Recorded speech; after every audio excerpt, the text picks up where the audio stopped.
Сәлем достар, кинолем арнасына қош келдіңіз. Сезім мен сер телехикаясының 21-22 бөлімдерін баяндаймын. Менің каналыма тіркеліп, осы видеоны өз досыңызға жіберіңіз. Алдыңғы бөлімде масал сөйлеп кеткен болатын. Кемаль мырза өз құлағына өзі сенбей қайтадан сөйлеші, не дедің дейді. Әке, мен сізді жақсы көремін, Лейла әпке қайда деп сұрайды. Кемаль мырзаның қуанышында шек болмайды. Лейла әпкең дейсің бе, қазір іздеп келейін дейді. Лейла Кемаль мырзаға ренжіп қалған болатын. Сөйтіп ол заттарын жинап кетейін деп жатқан кезде Кемаль мырза алдынан шығып кетпеші дейді. Сол кезде масал келеді де Лейла әпке кетпеңізші дейді. Масалдың сөйлегенін Лейла да қатты қуанып, не дедің, тағы да сөйлеші дейді. Ал мұнда Райхан Әмір үшін қатты уайымдап жылап жатады. Әмірді дәрігер келіп тексеріп қарайды. Сөйтіп оған біз барлық ем-шараларды жасадық. Қауіп артта қалды, уайымдамасаңыздар болады, тезірек сауығып кетіңіздер дейді. Мұнда Райхан Әмірге сен менің берген сертімді, уәдемді білсең ғой, мені түсінер едің дейді. Мен сені кешірдім, сен де мені кешір дейді. Әмір сол кезде есін жиып Райханның айтқан сөзін естиді. Әмір де Райханға сені түсінуім үшін кеш қалғаным үшін кешірші дейді. Таңертеңгісін Хикмет мырза Джавиданнан Әмір мен Райхан қайда, көрінбейді ғой дейді. Джавидан ханым қорққаннан олар үйде жоқ, бірге шығып кеткен еді дейді. Дәрігер Әмірді толық тексеріп қараған соң үйге қайтуларыңызға болады деп рұқсат береді. Әмір дәрігерге бұл жағдайды полиция естімесінші деп өтінеді. Әмір Райханға да бұл жағдайды үй ішіміз естімей-ақ қойсын деп айтады. Масалдың Шехрия әпкесі де оның сөйлеп кеткеніне қатты таңғалып қуанады. Сөйтіп ол кісі Лейлаға өзінің алғысын білдіреді. Лейла, саған көп рахмет. Масалдың сөйлеп кеткеніне сенің септігің тиді. Саған Алла разы болсын дейді.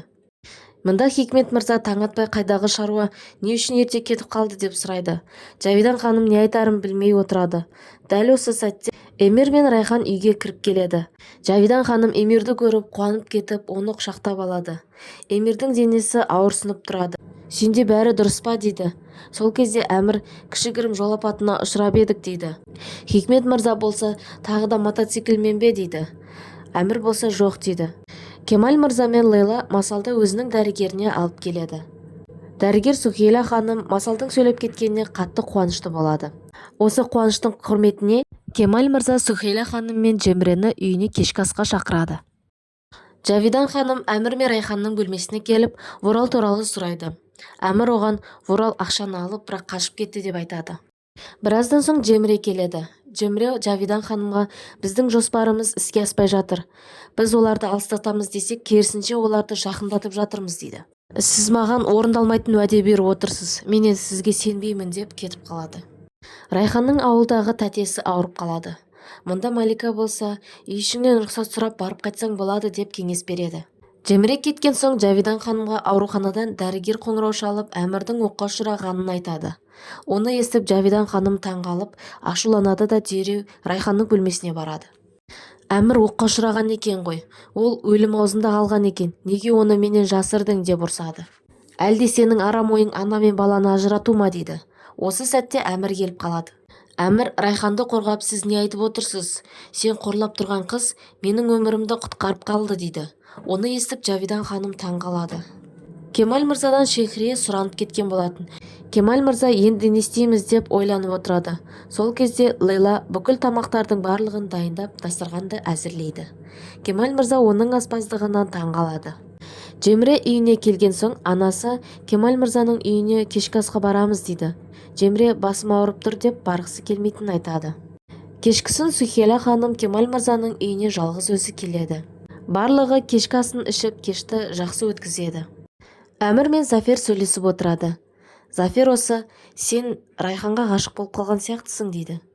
Әмір болса, сен аяушылық пен махаббатты шатастырма дейді. Олардың әңгімесін Райхан естіп қояды. Әмірдің бұл сөзі Райханға ауыр тиеді. Сөйтіп оған қатты ренжіп қалады. Мұнда Масал түннің бір уағында әке деп айғайлайды. Дереу Лейла мен Кемаль мырза алдына жетіп барады. Масал бұны әтеге жасап, екеуің де қасымда болыңдаршы деп айтады. Кемаль мырза Масалға ертегі оқып береді. Кемаль мырза мен Лейла да сол бөлмеде ұйықтап қалады. Райхан Әмірмен суық қарым-қатынас жасап, онымен сөйлеспей жүреді. Әмір оны не үшін екенін түсінбей жүреді. Таңертең Райхан Әмірге деген ренішін өзінің құсына айтады. Оны Әмір естіп қояды. Зафер екеуінің арасындағы әңгімені дұрыс түсінбегенін айтады. Бұндай жағдайда кез келген адам құтқаратын еді деп түсіндіреді. Райхан болса біздің некеміз тек қағаз жүзінде деп шығып кетеді. Райхан Хикмет мырзаның алдына барып, ауылдағы Мұқадир тәтесінің ауырып қалғанын айтып, ауылға барып келсем бола ма деп рұқсатын сұрайды. Хикмет мырза оған рұқсат береді.